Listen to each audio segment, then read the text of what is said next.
Hey, everybody. It's so good to have you back in the This Woman's Word space. We're here for our virtual reading series. And today we have with us Chinyere Nwaoha, who's going to be reading her book, Race to a New Start.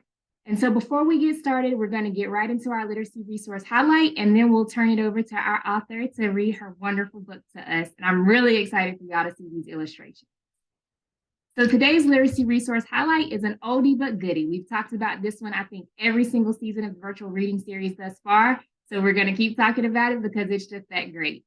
So today's literacy resource highlight is Alamance Achieves Ready for K. And I have the website on the screen in front of you, but I'll also drop it in the comments so that you can access it. Ready for K is a text message curriculum for parents and caregivers of children birth to third grade. So this is good for children as soon as they're born all the way up until third grade. So it works for school-age children as well. It gives you the information you need to help build children's language and literacy skills by the time they start kindergarten. It's available in English, Spanish, and Arabic. So I encourage you to go over to Alamance Achieves website and check out Ready for K. You'll also find some other great resources for families there. And so if you just follow the different prompts on the website, it'll give you a wealth of information. There are several hyperlinks and there are instructions on how to sign up. If you have any questions, there's also the phone number and email address for Alamance Achieves staff, and you can reach out to them with your questions. So now that we have done our literacy resource highlight, I am going to tell you a little bit about our amazing author. So Chinyere Nwaoha is a best-selling author and healthcare professional. She's also an entrepreneur from Brooklyn, New York. And look who's on the screen. She's a descendant of Grenada and Nigeria. She has a bachelor's degree in business administration with an emphasis in management and her master's degree in public health. Come on, master's degree. Be like you. Began as a love for living a healthy lifestyle with her mom's influence, blossomed into a mission to help spread that same love for health and wellness to the entire world, starting with our children. She currently reads her book at various schools, for organizations, for churches, and is looking to reach more audiences in presenting this wonderful message. Which means that if you really enjoy this book, which I'm sure you will, you can definitely reach out to me so I can connect you all so that she can come read to you or to your organization, agency, whomever might be interested. When she's not writing, she loves sleeping and eating. Same, friend. But apart from those life-changing activities, she's learning to play the bass guitar and the piano, and she enjoys playing many sports such as soccer, volleyball, and cricket. She hopes to continue spreading the health message to anyone who is willing to listen and helping people to become the best versions of themselves. So without further ado, we're going to have Chi-Chi share her screen, and you are going to see this beautiful book and hear her tell you all about how you can race to a new start. Hello, everyone. Hi, how are you guys doing? I hope you guys are having a great morning. I hope so. I hope you enjoyed your week and you're ready to get into the weekend again. So this is the book. I have a copy here, but I also have it on screen for you guys. So the name of the book is Race to a New Start, written by myself and illustrated by Stephanie Ocasio. She's amazing, guys. You guys are going to love these illustrations. And so we move on. This is a copyright page and the dedication page, dedicated to everyone who would read this book and to all the children to whom we entrust the future. You guys are our future, so we got to take care of you guys. And we begin. Martin and Malcolm have been friends for as long as they can remember. They both want to be track stars when they get older and go to the park to run against each other every chance they get. Today is just like any other day. Race day. The other kids are standing around in the park waiting for the showdown. Michelle uses her outside voice and says, "On your mark, get set, go!" Martin and Malcolm take off running as fast as they can. Halfway through the race, Martin passes Malcolm, running even faster, and Malcolm is having a hard time keeping up. Martin wins the race, and everyone is cheering for him. When Malcolm crosses the finish line, he is huffing and puffing really loudly. Martin turns to Malcolm and says, "Are you okay? You look like you're about to pass out." Malcolm replies, "I'm out of breath. How are you able to run so fast all the time? I can't keep up like I used to. I follow these 8 rules that my dad told me about, Martin says. And they make you run that fast like that? I want to know about these rules, Malcolm exclaims. Everyone chimes in and wants to learn about these rules that have Martin running like he is the fastest boy on earth. Martin speaks up so everyone can hear him. The rules are an acronym for the words new start. Andrew screams from the back of the crowd. What is an acronym? Martin continues. An acronym is a word where the letters stand for the first letters of other words. Michelle says, I'm not sure I understand what you mean. Martin responds, all right, let me break it down for you guys. Our acronym is New Start. N stands for nutrition. For us to be nutritious, we must pay attention to what we eat. You know how we like to eat candy, chips, fast food, drink soda? Martin asks. Everyone replies, yes. Well, Martin says, those things are not good for our bodies. So what can we eat? Malcolm asks. We have to try our best to eat fruits, vegetables, proteins, and grains, Martin says. My parents tell me to eat those all the time. They don't taste good, Malcolm exclaims. It doesn't taste that good at first, but that's only because you're not used to it. The healthy foods help our bodies have more energy. That's how I got fast. You have to try it out, Martin says. All right, I will think about it, Malcolm agrees. What's the next one? Michelle asked. The next one is E, which stands for exercise. Exercise means moving around for at least 30 minutes a day, Martin responds. But where can we exercise like this? Asks Andrew. Michelle bursts out and asks, what about playing in the park or in the yard or going swimming? Martin replies, you're right. Fresh air, even after rain or snow, is always good. W comes next, and it stands for water, Martin continues. I drink water every day, so I'm good, right? Asks Malcolm. Drinking water every day is good, but we have to drink about 7 to 9 cups a day, Martin replies. What about my parents and my little brother? Malcolm asks. My mom and dad drink about 8 to 10 cups a day, and my little sister drinks about 6 to 7 cups a day, says Martin. Why do we need to drink so much water? Andrew asks. Because our bodies are made up of mostly water, we need to make sure we're replacing the water that leaves our bodies every day, as well as getting rid of all the bad stuff inside of us, Martin responds. Wow, I've never heard that before, Michelle exclaims. S stands for sunshine, Martin says. Do we have to stand in the sun?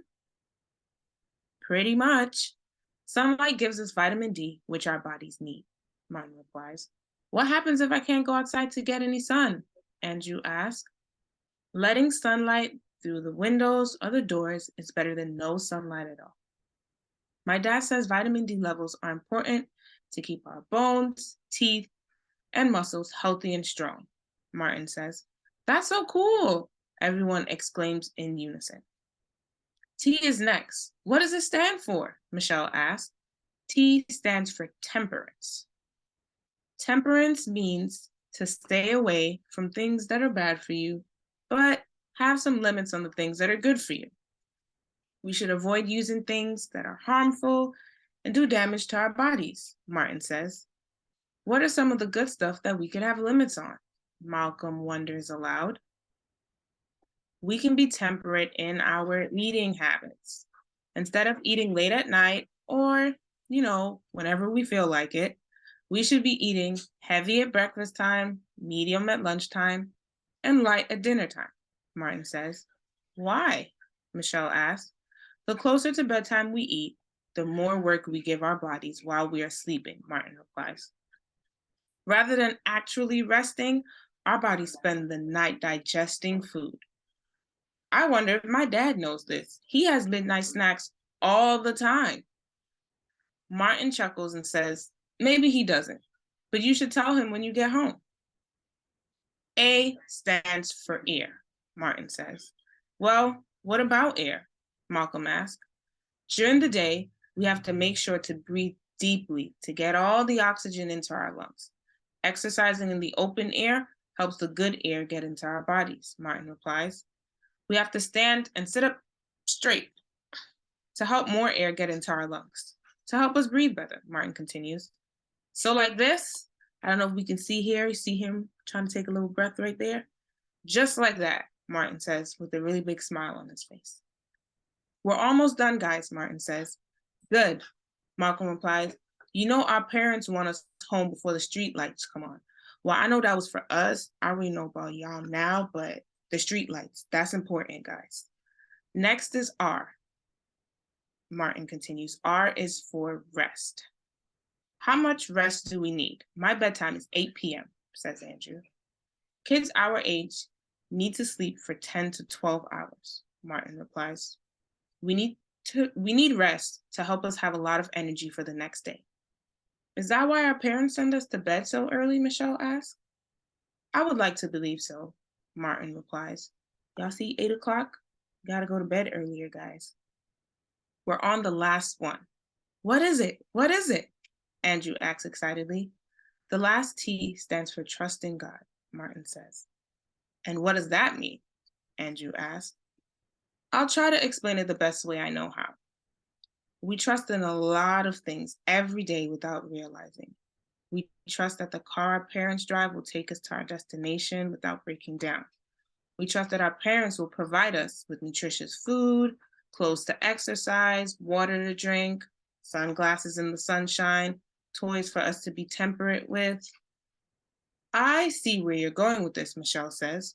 We really do trust our parents with our lives every day. That's right. We can trust God in the same way because he cares about us and wants the best for us, Martin replies. And if I trust in God, will it help me to run faster? Malcolm asks.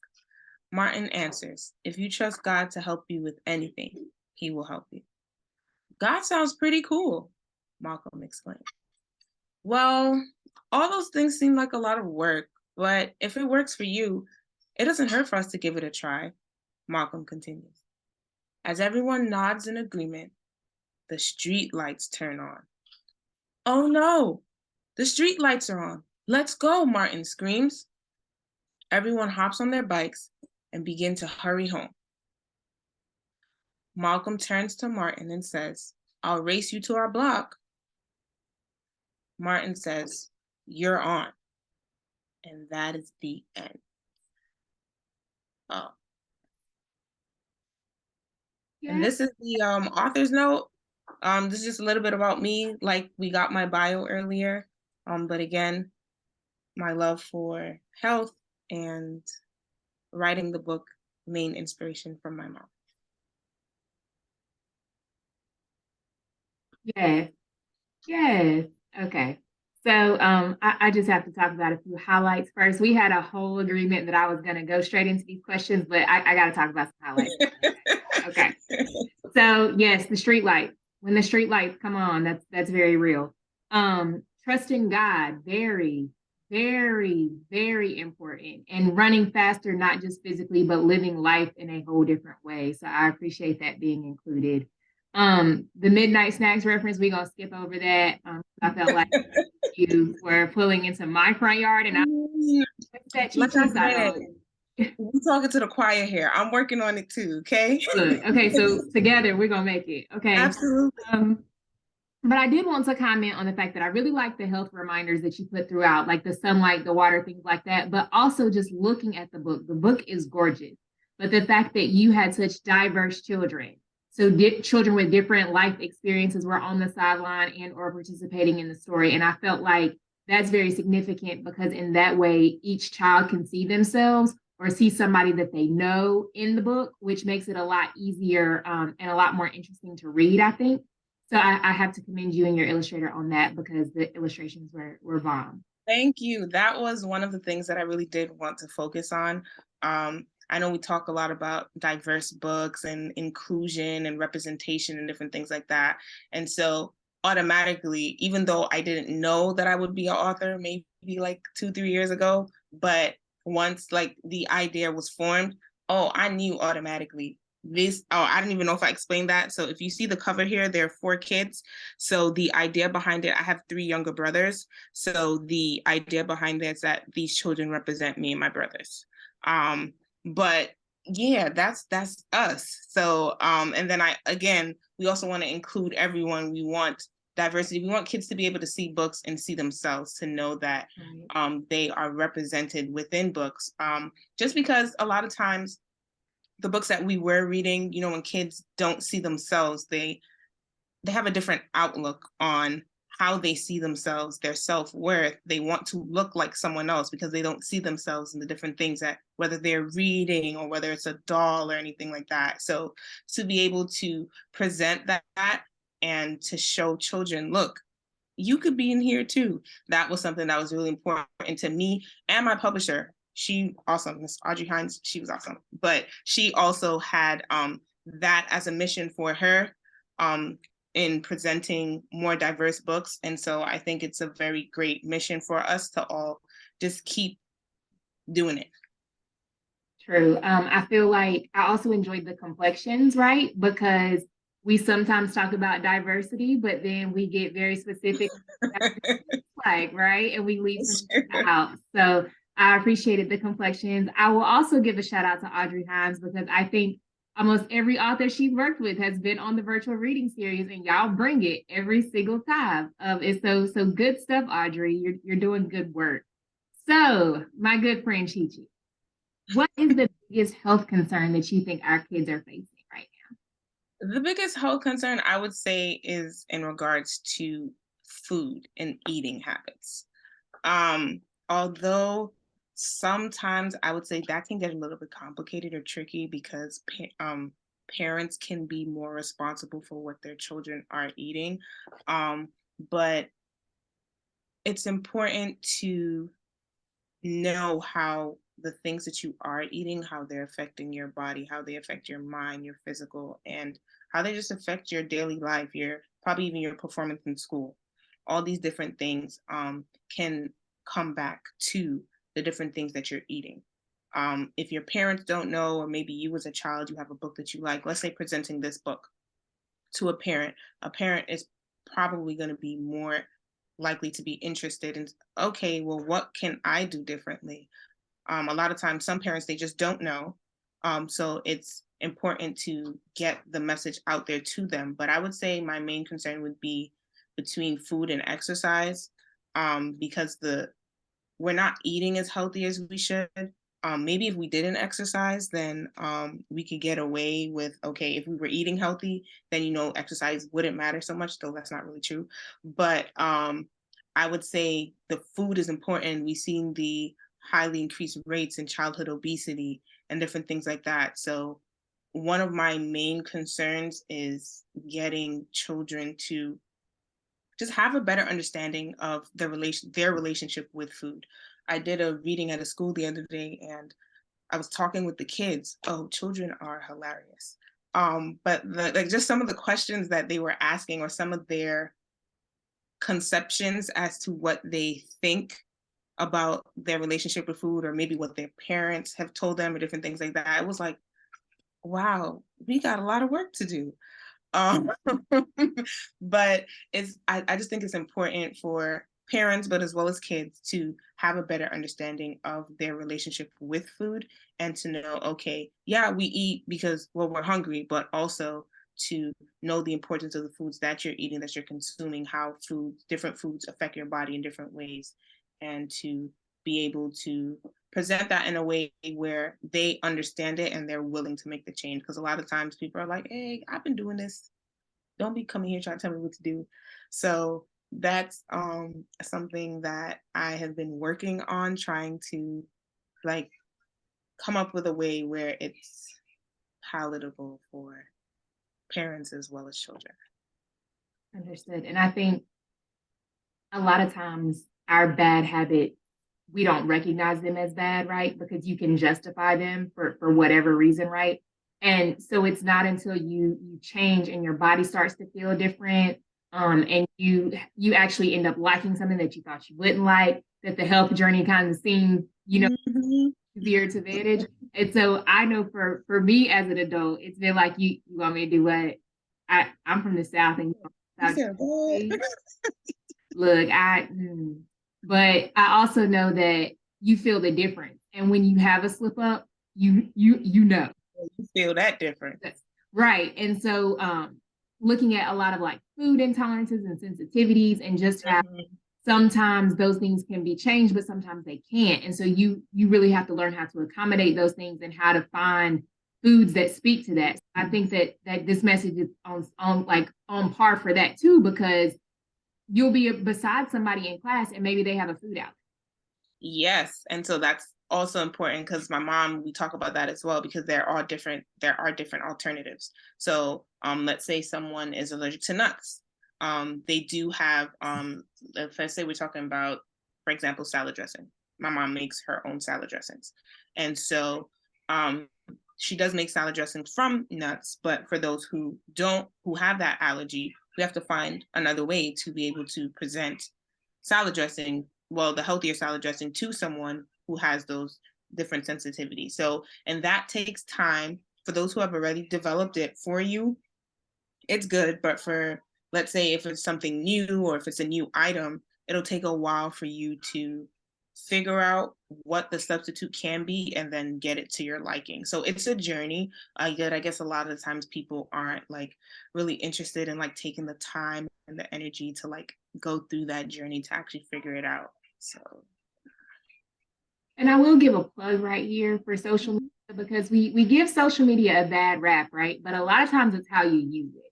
And depending on what your health interests are, you can find a lot of great things. Kids, I'm talking to y'all too, on YouTube, TikTok, on Instagram.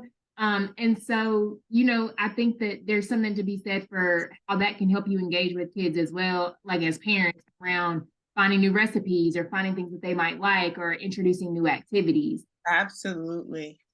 So that kind of leads us into the next question, right? Which is separate and apart from eating, right? Just in general, if somebody wants to, they want to break a bad habit, what are your tips on starting new habits? So we got some of them in the book, but what are some of your tips on changing habits? We're kind of far from New Year's, so we're not going to call them resolutions. We're going to call them habits. To encourage people to handle that and to change their habit, be it around food or anything else. That I can actually speak on, because I've actually went through it based on my cousin. He's also one of my main inspirations behind writing my book as well.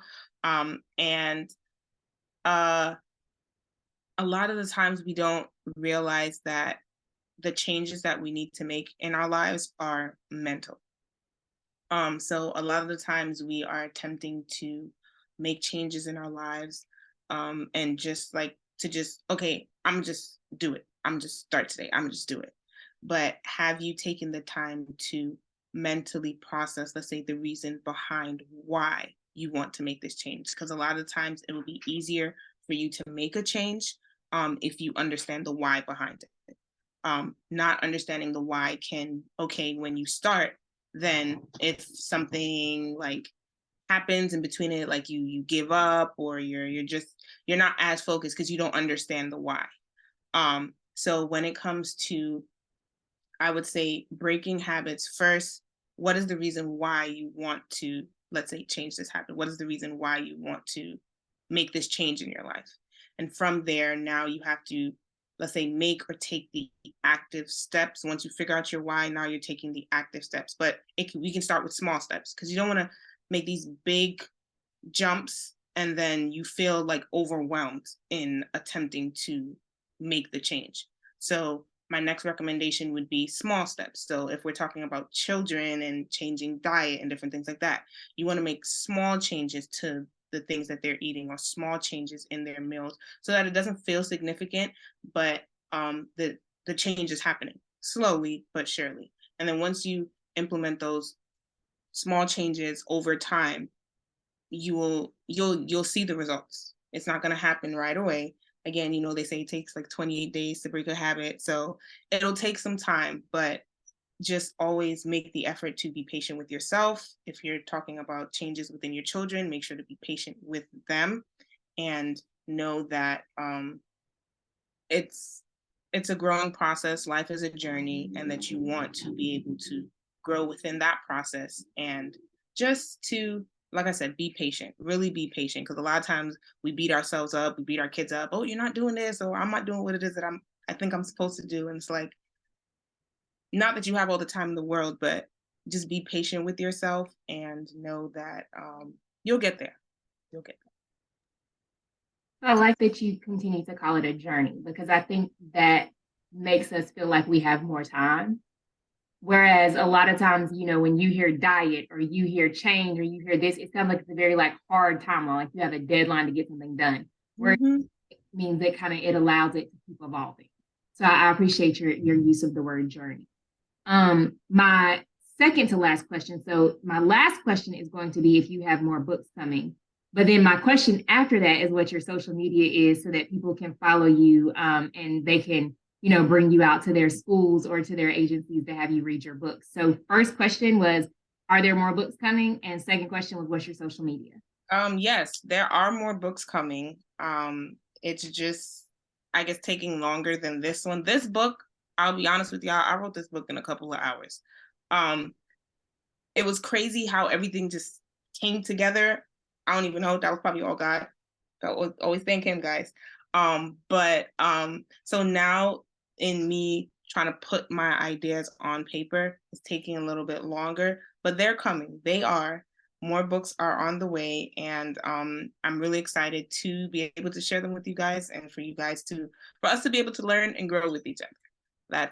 That's really what's important. My social media, Facebook, author Chinyere Nwaoha. That would be my first and last name. My Instagram is the same, author Chinyere Nwaoha. And my personal Instagram is I am Chichi, but you should find that on my author page. And my website right now is gethealthywithchichi.com. I appreciate all of those, and I will be linking them in the comments of this video so that everybody can add you, follow you, and learn more. Where can people find your books or your book? Right now, they are available on Amazon. I think they're available on Barnes and Nobles too. And there is a ABC store in Queens. It's on, I think, Merrick Boulevard. Yeah, the books are also available there, but mainly you will find them on Amazon. I'm looking to give them all over, so we're working. All right. So we want to thank Chichi so much for being here and reading with us today. Hopefully this can all help us race to a new start. I'm not going to be running because my knee's not set up like that no more. But I have information from the book that I can apply to my life. And I thank you so much for joining us today. You all come back next week. We'll have another author with us. So I'll see you Saturday at 10 a.m. for another virtual reading series. Again, we're celebrating National Reading Month.